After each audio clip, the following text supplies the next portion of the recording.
Hi everyone and welcome to a special interview episode of Final Fantasy Union. I'm your host Daryl, as always, and today I am joined by the one, the only, Liam Mulvey. Hi guys. Hi Daryl, nice to see you. Nice to speak to you again. How have you been? Good, yeah, very good. Keeping busy. Bits and pieces. Very much enjoying all the feedback on the film and everything, and people posting stuff up. I got the DVD and all that, so yeah, it's been great. Been really good. So yeah, obviously this is the first time that Liam has been involved in a Final Fantasy property of any kind, and as he mentioned, he's in Kingsglaive, obviously a massive film and a precursor to Final Fantasy 15, and he plays Libertus as the entirety of the role. So he's the voiceover artist, he's the likeness, had to go through all the scanning process and everything, and was also the motion capture.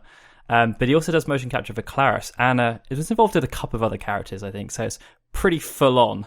Yeah, it was. I think I did the most filming out of anyone in the cast in the end. Closely followed, I think, by Will and Neil. I think it was sort of a day or something like that in it. But yeah, it was very full on. It's a lot of fun though. Really, really enjoyed doing it. So yeah, it was a lot of fun. Yeah, so I mean, before we get on to any of the questions, I'd just like to remind anyone, well, we've already done a couple of questions there, but I'd just like to remind everyone that Final Fantasy Union is part of a podcast series called Final Fantasy and Kingdom Hearts Union, and it's presented by the Gaming Union Network. You'll be able to find this on iTunes, FinalFantasyUnion.com, and also our YouTube channel, which is /FFUnionVids. All right, so yeah, we're now officially into the questions, Liam. We can do this. Great. Okay, so what first attracted you to the role of playing Libertus? Well, I was always a bit of a fan of Final Fantasy, having played a lot of them as a kid. Started off with 7 and then sort of played a bit of 8 and bits and pieces all the way through school and things. So obviously when I found out that it was Final Fantasy, that was quite a big deal. Having said that, when the project actually came out, we didn't know what it was. It was kind of, we got a brief that just said CGI motion capture movie. And I hadn't done motion capture before, but I've always been interested in it. My background is actually a sort of techie side. I'm a computer programmer. So things like the use of CGI and some of the more technical side really, really interests me, as well as being a performer. So on that front, the whole project was really, really interesting, and just seemed like a really good thing to get involved with. And then, as I said, as we got told bits more information as the project went on, I just realised quite how big this thing was that I was involved in, which is amazing, especially as a big gamer and a bit of a Final Fantasy fan. Yeah, it was incredible. Yeah, and obviously, like, you were working on it for quite some time, and you had to go through, I guess, the challenges that you go through when you're working on such a big project, like false leaks and those kind of things. Was it difficult, kind of being on the other side and having to kind of keep tight-lipped, knowing how much of a big gamer you are? Yeah, that was really difficult. So I first heard about the interest in me in November 2014. So my agent had submitted me and rang me up and said, "I put you up for this, and they're interested." At that stage, yeah, it was just, it's a film. I think it was around December, late December, I got some paperwork through saying it's Square Enix project, here's an NDA, you've got to sign all this stuff and all these contracts. So that was the first bit where I was like, oh, that's interesting. And then obviously we get through, it's Final Fantasy. And by this point, we're under complete NDAs, can't tell anyone anything. Me and my agent both signed them so we could talk to each other, but that was it. That was the only person I could actually talk to about the whole project. And that went on, we were under the NDA from December 2014 all the way through till the Uncovered event in March this year. So it was about 15 months or so. Wow. And yeah, so my best mate's a big gamer as well. And not being able to tell him what I was doing, just keep referring to the secret project, was really difficult. But it was, I knew how big this thing was going to be, and it was, part of it was very much wanted to let it be revealed at something, rather than it sort of leaking out and people going, "Oh, I've heard this is coming out. Oh yeah, it is coming out." Being able to have that big reveal at the Uncovered event, I think, was incredible. And being sat in that audience, no one knew it was coming. Like, they're just people just didn't have a clue. You could tell from the reaction that I think there'd been a slight leak slightly earlier that day, but half the people there hadn't heard it, didn't know it was coming, and so this suddenly out of nowhere, this massive film came out. So on that front, keeping it a secret was really easy because I knew that it was going to be a big deal. But actually making sure we didn't leave stuff lying around or say something that would give it away, and having to check exactly what you're talking about, especially when we're traveling as a group and things, and sitting in a restaurant or whatever, having to be very careful about what we said when people could hear us, and all that sort of stuff it was a real challenge keeping it all secret. But I know everyone felt very similar in the sort of, let's keep this a secret because it is a big deal. And as I said, I think it worked. I know of a couple of leaks, one that happened middle of last year or so that kind of went completely under the radar. There was a leak that said this is coming out. I don't think there was a huge amount of detail to it, but it came out and we sort of sat there with bated breath going, is anyone going to pick up on it? And no one did. And it kind of died away again. And yeah, I know the one you're talking about. Yeah. It was quite funny watching some of the forums when that happened, because there were a few people that sort of posted things up saying, there's been this leak that says there's a film. And loads of people, everyone who commented on it would just say, no, they're not doing a film. Don't be ridiculous. They've got this big game coming out. How are they going to be doing a film? There's never going to be a film, etc. And we're all sat there going, yep, keep going like this. That's good. That's good. Everyone's just going, no, it's not happening. It's definitely not happening. and then it died away again. So we managed to keep it a secret until the March. So, which I'm sure everyone was very thankful about. Yeah. Sort of working towards that was, it was being able to see that reveal and seeing people's faces in the event before the reveal as well, and just seeing how tense everyone was, and then the reveal happened and everyone just relaxed, and you just see everyone go, oh, right, okay, that's now done, that's now out.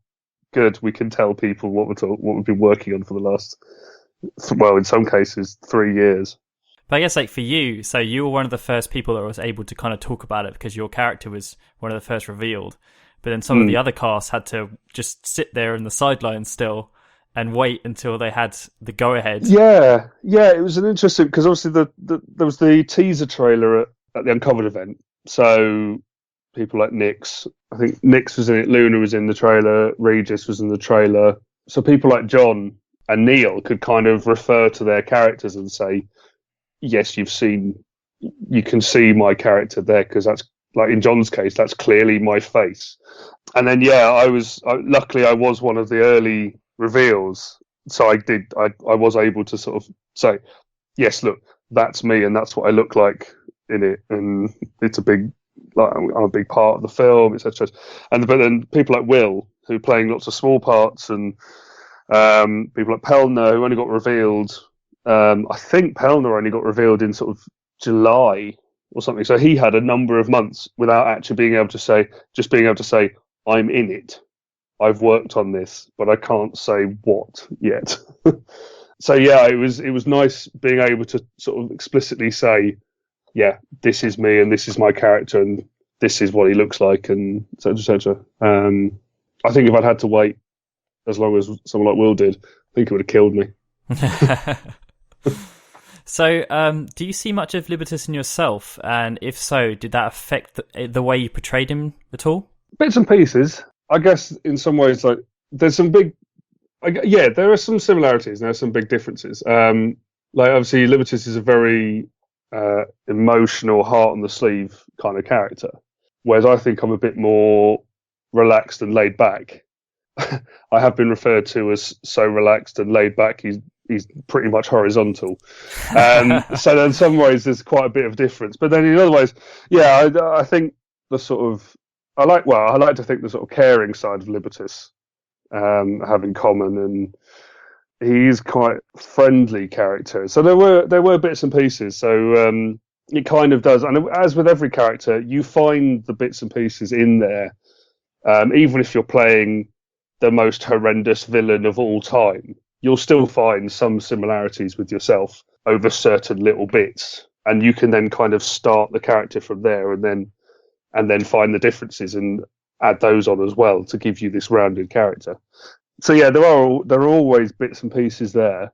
One of the big things that kind of dictated his sort of attitude and character was one of the very early meetings, and they just sort of said, if you can do an American accent, do an American accent. And so the voice you hear in the film was what I did that day, essentially. It was just the first accent that came to mind given some of his lines. And that I've always found that accents kind of give you a lot of the physicality.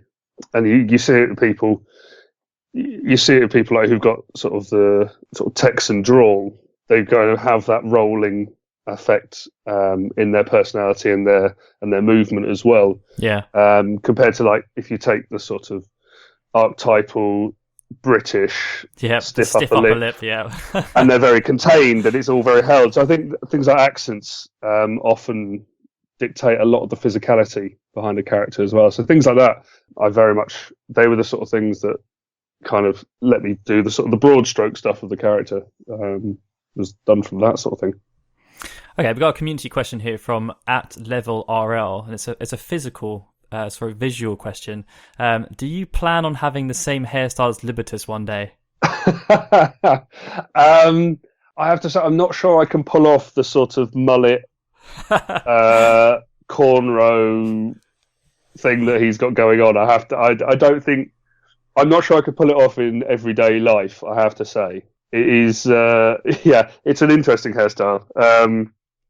It was quite a funny one actually because they said for people who've seen some of the behind the scenes stuff, there's a couple of features on creating the character from sort of the scans all the way through, and because of the hairstyles, I think at that stage they weren't certain exactly what they were going with. They had a few different styles they were trying out and thinking.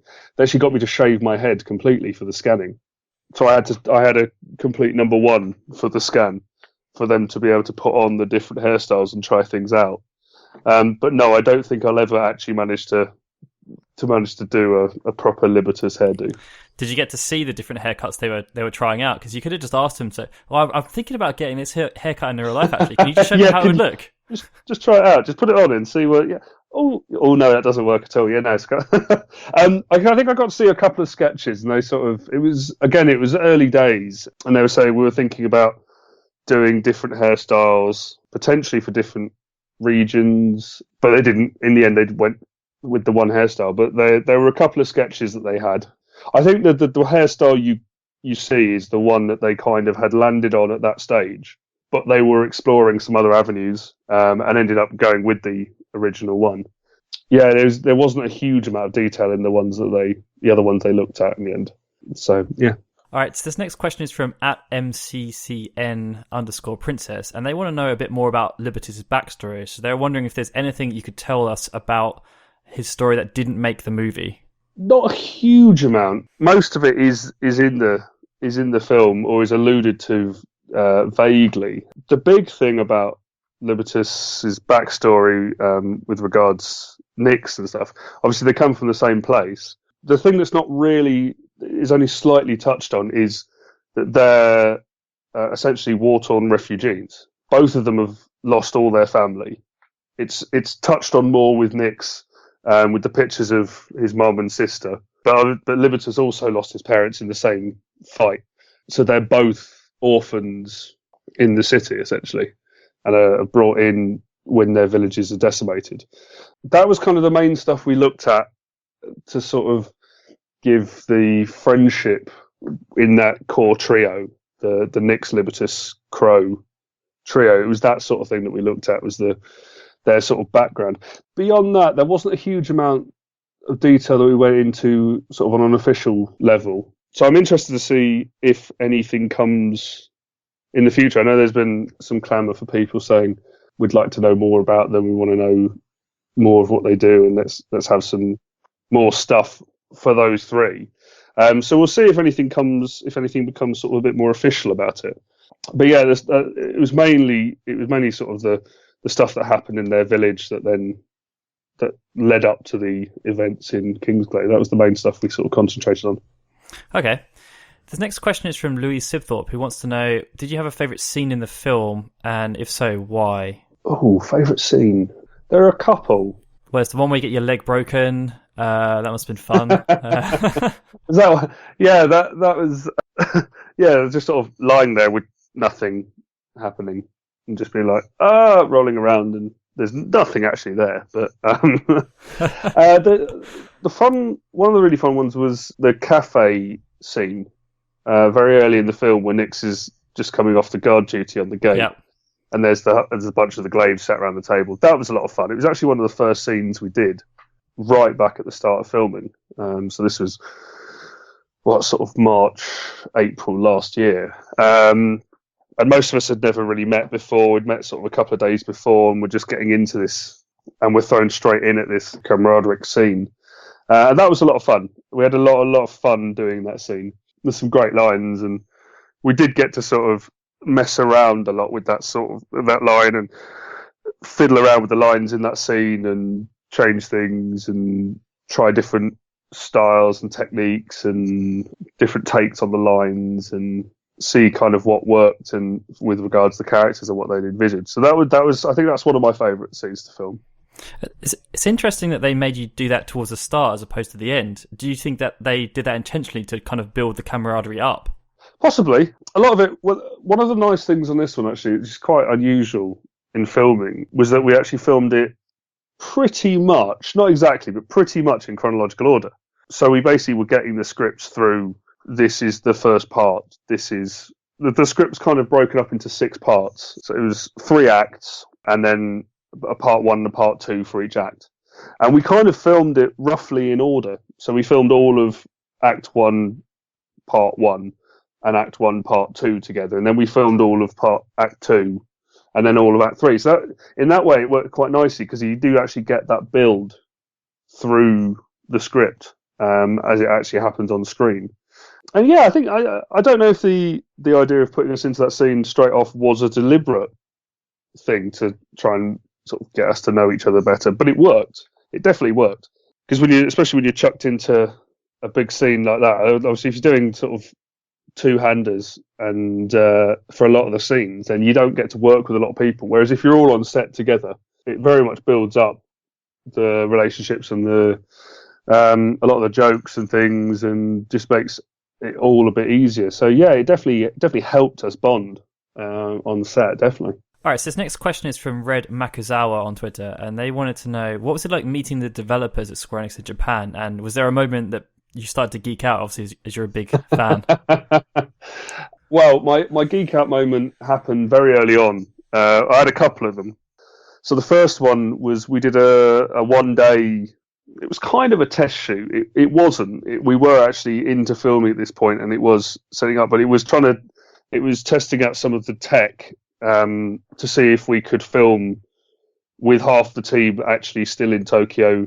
Some of the team here, and whether it was possible and viable to be able to send stuff back and forth in basic real time. So we did a one-day shoot and shot bits and pieces, and I was already kind of geeking out at this point, being like, "Oh my god, I'm doing Final Fantasy! This is amazing!" And I remember there's a lady called Mary who was working as our translator, and I said to her at lunchtime, "This is quite a big deal for me. I played these games as a kid, and I love this stuff." And I've kind of kept it very professional on set, and we come back from lunch, and the first thing she does is she goes over to the big screen where you can see all the guys in the boardroom in Tokyo, and proceeds to tell them that I'm a massive fan and I'm having a massive fanboy moment, and I'm completely geeking out. They're all wetting themselves laughing. And I'm getting very, very embarrassed, stood next to her going, "Why did you tell them that? Why did you have..." So that was the first one. And then it was the first sort of proper meeting with all the production team. So Nozu-san, Rui Kawada, Steve, all those guys. And we had they did a kind of, "It's nice to meet you," deal, sort of meet and greet. And then one of the things they showed us was, this is a little film we put together of the stuff we've worked on personally. And it was going through. And obviously, being a gamer and everything, the stuff that they were working on, I'd played most of it. I'd seen it. And Mitsuya-san having done Advent Children, and Ruri's been involved in Kingdom Hearts and all this sort of stuff. And I'm sat there going, and I remember the video finished, and they went, "Do any of you know any of this stuff?" And I'm there going, "Yes, all of it. Yes, I've played that and that and that and that and that." So that was my other sort of geek out moment when I realised quite who was on the production team, because I don't think at that stage we'd actually had any names prior to this meeting. It was kind of, you're going to meet the production team, and that was it. So finding out who was actually on that team and who we were going to be working with was pretty impressive. And then going out to Tokyo in Japan in January was amazing. Walking into those buildings and seeing them working on, because obviously there was a bunch of developers working on the film. So that was the first slightly odd moment, was when we walked in onto the development floor, and a couple of developers sort of glanced at us and then did a double take, and you could see them going, "Oh my god, that's," and we sort of looked onto their screen and just saw like a shot of our faces. So that's kind of surreal. That was very surreal. And then I got to see some of the guys working on FF15 as well, and got to see some of the behind the scenes bits and pieces and the various bits of coding that were going on, and then trying stuff out and all that as well, which is amazing. Very, very cool. Unfortunately, I didn't get to have a go at it. I kept trying to be like, "Can I have a go?" And they were like, "Yeah, you can if you can find some time." And we were filming so solidly that I never got a chance to actually have a go. But not too long now. Not too long. Not too long. On that note, when you were over there, did you get a chance to meet the Japanese voice actor for Libertas? No, I haven't. I've been told that he's very similar to me, personality-wise. So I'd like to meet him at some point. But no, I didn't get to meet him, unfortunately.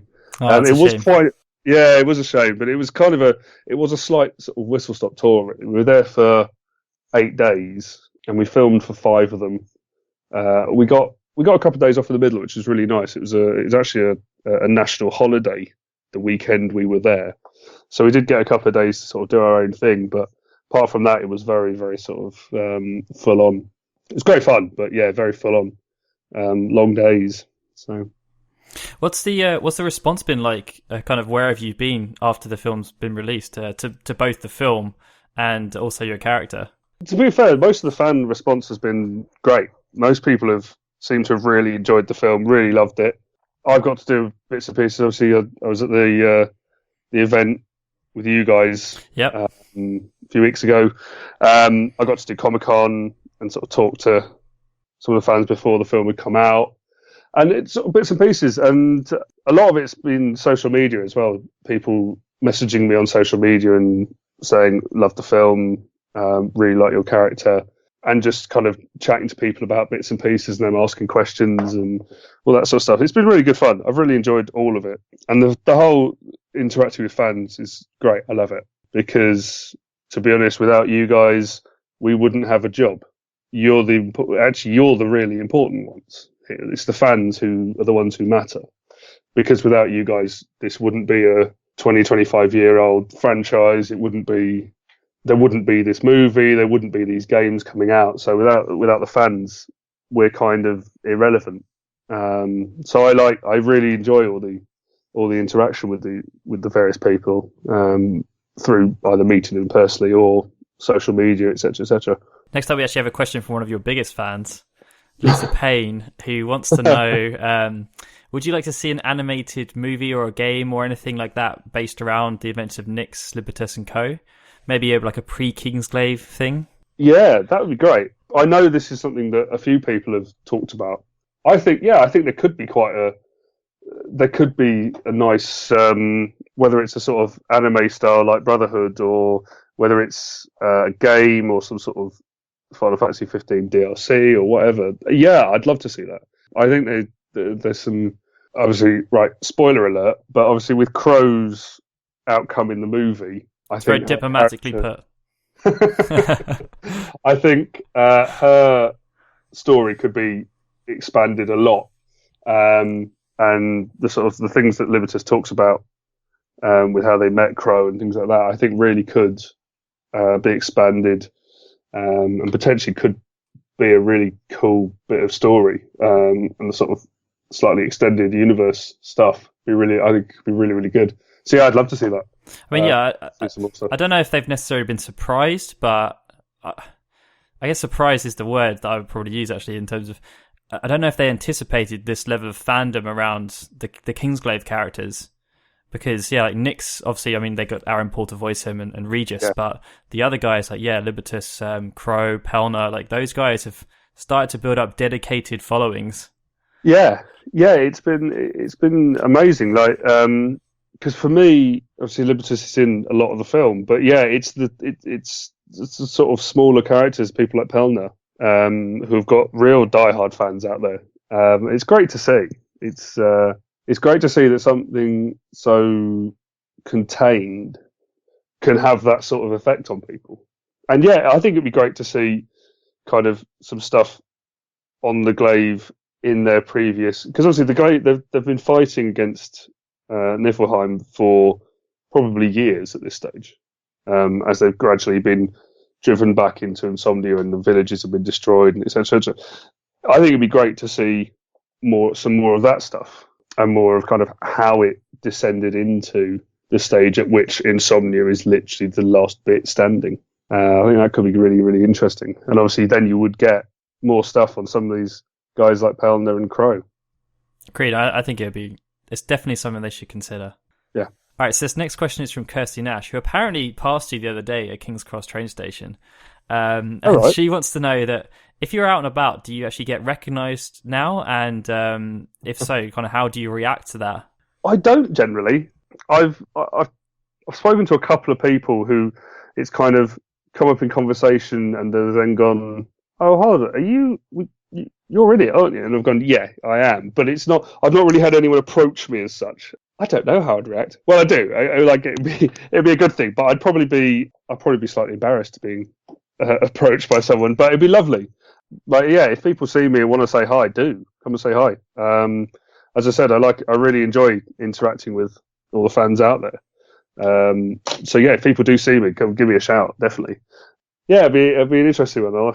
I'll keep an eye out and see if anyone does start coming over. Yeah. I think that people would want to. Obviously, people get a bit shy about celebrities. Some people are just like, in your face, take a picture with me and all this stuff. Whereas other people are a bit more shy about... Yeah. They don't want to bother you. Yeah, exactly. Yeah, no, I get that. Like, obviously, I've been at that sort of side of things as well, and I've spotted people I recognise, various different actors and things, because even though I'm an actor, I'm still a massive fanboy about certain other actors and things. And yeah, I know what it, I know there is that very fine line where you sort of go, I want to say hi and I want to say, I think it's lovely to meet you and I really like what you do, but yeah, there is also that I don't want to interrupt what they're doing. But most of the time, yeah, come and say hi. If you if you're nice and pleasant about it, generally, like, well, I definitely will be, and a lot of other people are as well. If you're sort of courteous and just approach them and say, "Look, I'm really sorry, but I just wanted to say whatever." I think most people are very polite about it. So yeah, if anyone is out there and sees me and wants to say hi, come over, say hello. I'm sure some people will. You did actually just touch on something then when you were talking about the fact that you still kind of fanboy about things. Obviously, you were, as you said, you had a big role in the film. Out of the three main guys who are obviously all superstars, your character's basically the fourth biggest. Did you? Were there any chances where you got to cross over with them in the voice booth or anything like that? Were you ever around them? Did you get to say anything to them or speak to them? I got to meet. I met both Aaron Paul and Lena Headey. I haven't met Sean Bean yet, but I did get to meet the other two.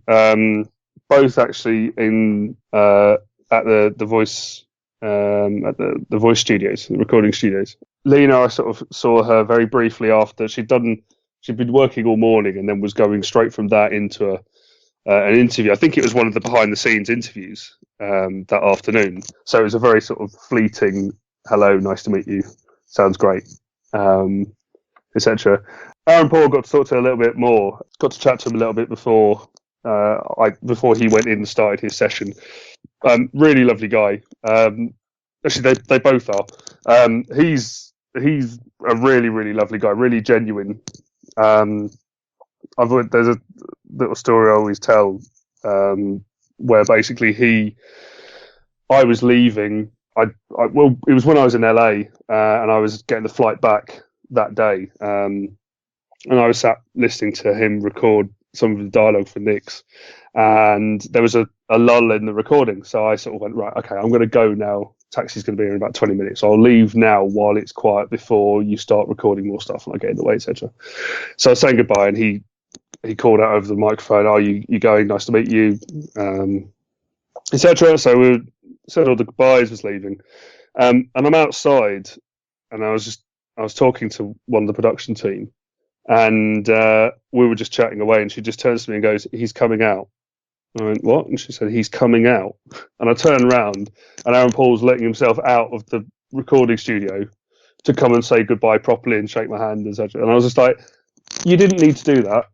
You'd said goodbye. You'd said goodbye over the microphone. That was also, yeah. You didn't have to do that. You're a genuinely nice guy."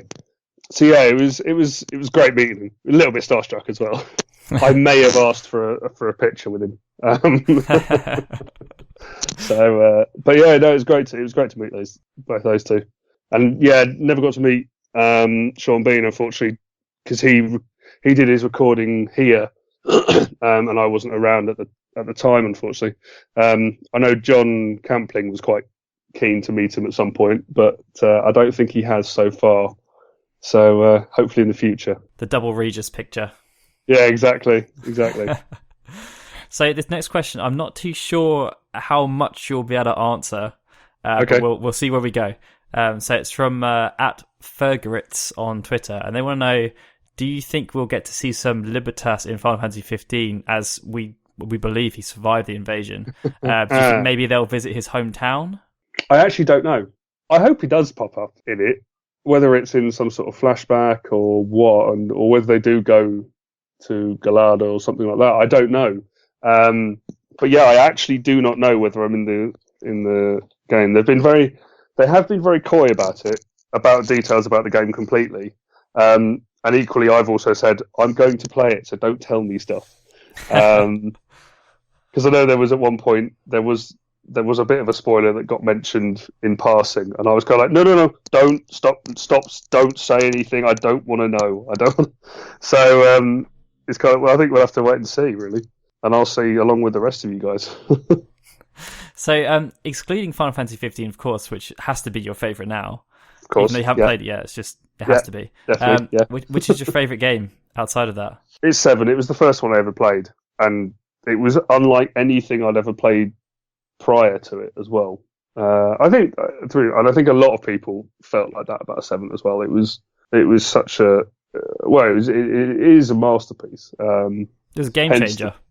It was completely, and I think in some ways it very much was what launched the Japanese RPG for people my age. Sort of, there'd been the ones on Nintendo, the Final Fantasy before it, but I think the one on that appearing on PlayStation it was a really big deal when it came out as well. And I remember it being a big deal, and I think it was kind of it very much did sort of bring the JRPG into a lot of people's lives. Now, the other thing that I've been talking to fans and things, the consensus seems to be generally your favourite is the first one you played. Yes. Almost everyone, it's always their first one. So for me, it's 7. 7. It was the first one I played.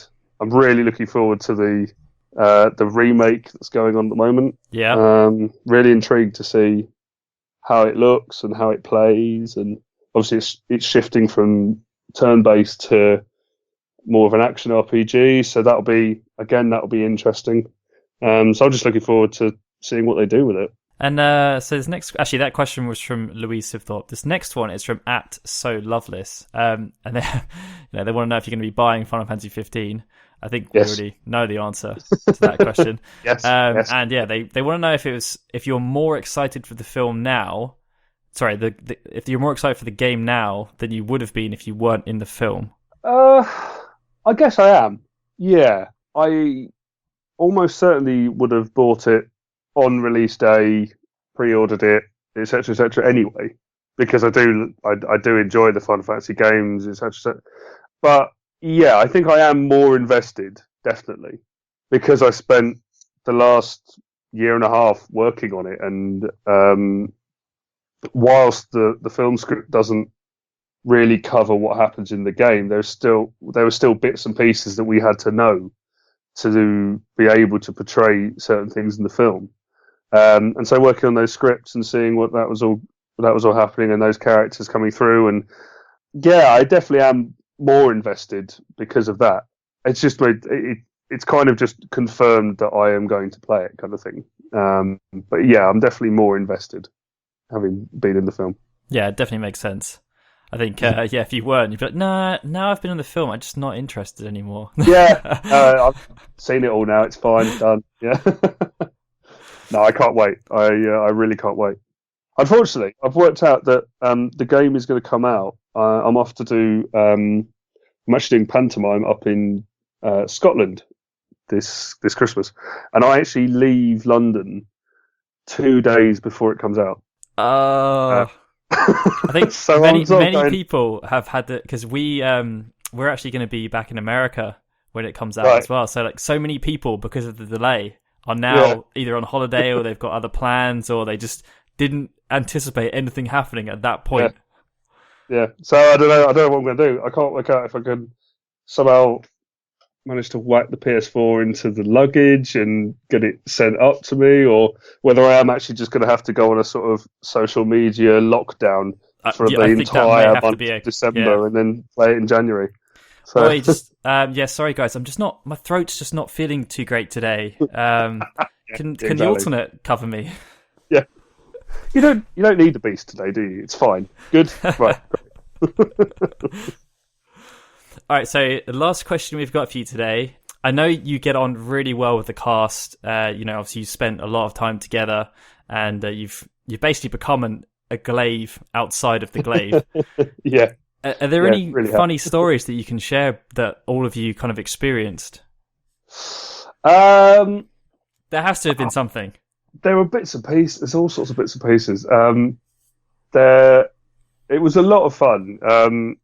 There was a lot of sort of people messing around on set in between shoots and having fun. But there was one in particular, Davey, who is the face and capture of Ravus, got hold of Sean's phone, and Sean was one of the mocap artists who did sort of multiple different characters, played a number of sort of smaller glaives, and he did the motion capture for the bartender.